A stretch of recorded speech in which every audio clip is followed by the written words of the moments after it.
Everyone, good morning. তোমরা সবাই কেমন আছো? আশা করি ভালো আছো।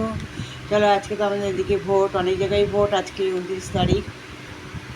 ভোটের বাজারে একদম গরম গরম পাস্তা করলাম সকাল সকাল ব্রেকফাস্ট। এখন আমরা খাবো, খেয়ে দেখো কেমন হয়েছে। তারপর দুপুরে রান্নাবান্না বসাবো। এখন 11টা বাজে। ভোট দিয়ে এসছি। আঙুল দেখাও তোমার ভোটের। কোথায়? এই তো। হ্যাঁ, আমিও দিয়েছি। লাভলি। ভালো হয়েছে? খাও, গরম গরম একদম। তোমার একটু নাও।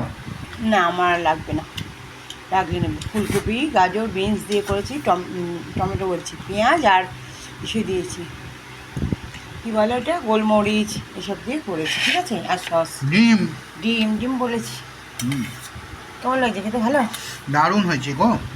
চলো, গরম গরমই ভালো লাগে। টাটা, ভালো লাগলে লাইক করে দিও। ভালো আর তোমরাও তাড়াতাড়ি করে ভোট দিয়েছো যারা যারা দাওনি এখন। ভালো লাগলে একটা লাইক করে দিও। দেখতে যদি তোমাদের ভালো লেগে থাকে লাইক করে দিও। দেখা হবে নতুন একটি ব্লগে। টাটা।